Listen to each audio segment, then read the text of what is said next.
আমাদের যে টিকিট অনলাইনে লঞ্চ করা হয়েছিল ওগুলি প্রত্যেকটা টিকিট বিক্রি হয়ে গেছে। এখন আমরা যেটা করছি যে একটা ফরেনজিক অডিট করছি, যদি কোনো ভুল ত্রুটি থাকে, যদি একটা টিকিট কেউ কিনে থাকে, পেমেন্ট করে থাকে, টিকিট না পেয়ে থাকে, ওইটা অডিট করে আমরা এখন মানে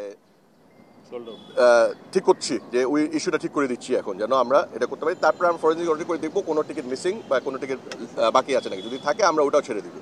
সব মিলে সব টিকিট সোল্ড আউট হয়ে 18,300 গ্যালারি টিকিট ইজ গন। আমরা দেখেছি গতকাল রাত্রের থেকে পার 5 মিনিটে 30,000 প্লাস লোক ইউজার অনলাইনে এসে আসতে চেষ্টা করেছিল। আমরা একটা কিউ সিস্টেম করেছিলাম কালকেও কিন্তু 2-3টা ডিডস অ্যাটাক এসেছিল, বাট আমরা কিন্তু সাকসেসফুলি মোকাবেলা করেছি বিকজ আমরা স্লো সিস্টেমটা নিয়ে। বাট সারা রাত কিন্তু আমি জাগনা ছিলাম টিকিটিং কোম্পানির সাথে, আমরা দুজন জাগনা ছিলাম, আমরা অনলাইনে ছিলাম। আমরা দেখেছি যে টিকিটিং কোম্পানি সাকসেসফুলি প্রত্যেক মিনিটে কিন্তু টিকিট সেল করছিল। ক্লাব হাউস 2 যেটা ছিল অনলাইন, ওটাও কিন্তু সোল্ড আউট হয়ে গেছে গতকাল রাত্রে। ওটাও কিন্তু অনলাইন ছিল, ওটাও কিন্তু within first 20 minutes club house 2 চলে গেছে। আর বাকি যে হসপিটালিটি বক্সগুলি আসে ওগুলি আমরা কিন্তু কর্পোরেট সেল করছি, যেটা অলরেডি রবি একটা নিয়েছে, আপনারা দেখেছেন। বিভিন্ন কর্পোরেশন যেটা বক্সগুলো আমরা বিক্রি করি, যেটা অন্য খেলাতেও হয়, ওই বক্সগুলো এখন ইন্ডিভিজুয়ালি বিক্রি হচ্ছে, ওগুলিও কিন্তু সোল্ড আউট। যদি আপনি টিকিট কিনে থাকেন টিকেফাই ওয়েবসাইটের লিঙ্ক দিয়ে, ওই টিকিটগুলি 100% অ্যাকুরেট, ওইগুলি বিক্রি হবে। ওগুলি আপনারা যদি না পেয়ে থাকেন পাবেন, আর ওগুলি দিয়ে আপনারা খেলা দেখতে প্রবেশ করতে পারবেন। এটা আমরা আগেও বলেছি, আমাদের একটা ফ্যান জোন হবে, আমাদের একটা কালচারাল ইভেন্ট হবে এখানে। আমরা এটা নিয়ে প্ল্যান করেছি, এটা নিয়ে অলরেডি প্ল্যানিং শুরু হয়ে গেছে।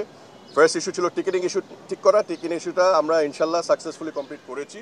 এখন টিকিটিংয়ের পরে আমরা নেক্সট হলো আমাদের কালচারাল প্রোগ্রাম, ফ্যান জোন, স্টেডিয়ামের সিকিউরিটি। এটা নিয়ে এখন আমরা চ্যালেঞ্জ ফেস করছি, এটা নিয়ে আমরা এখন কাজ করব। আগামী 5 দিনের ভিতরে সব কমপ্লিট হয়ে যাবে আমাদের। আমরা আজকে এটা ক্লোজ করেছি, কালকে বিকাল থেকে আমরা চেষ্টা করবো ভুটান ম্যাচের টিকিটগুলো অনলাইন করে দিতে।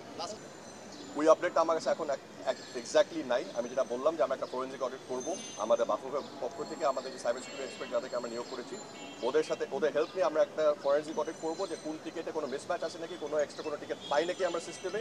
আমরা সব চেক করবো যেন টিকেফাই কোনো মিস্টেক না করে, বাফুফে যেন কোনো মিস্টেক না থাকে, বা আমাদের কোনো টিকিট থাকে আমরা 100% আবার অনলাইনে উঠে দিব। যদি আমরা একটা দুটাও পাই, ওটা অনলাইন দিয়ে দিব আমরা। আর এখান থেকে একটা জিনিস আপনাদেরকে জানাতে চাই, টিকিট কিন্তু বাংলাদেশে অনলাইনে বিক্রি হয়েছে টেকনাফ থেকে তেতুলিয়া পর্যন্ত।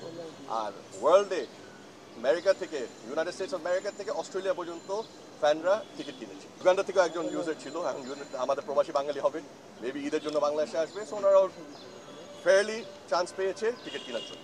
ফ্যান জোন 8টা ডিস্ট্রিক্টে 8টা হবে, আর 8টা বিভাগে, বিভাগে 8টা হবে, এবং স্টেডিয়ামের আশেপাশে ফ্যান জোন থাকবে চতুর্দিকে। আর আমি লাস্ট একটা জিনিস বলতে চাই, আমাদের একটা কথা উঠেছিল ব্ল্যাক মার্কেট সেলসের টিকিট নিয়ে।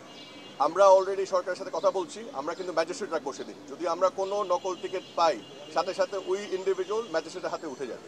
আর যদি টিকিটটা আমরা ভেরিফাই করি যে কার নামে হবে, যে প্রত্যেকটা টিকিটের নাম থাকবে, নাম্বার থাকবে, এবং একটা ইমেল আইডি থাকবে।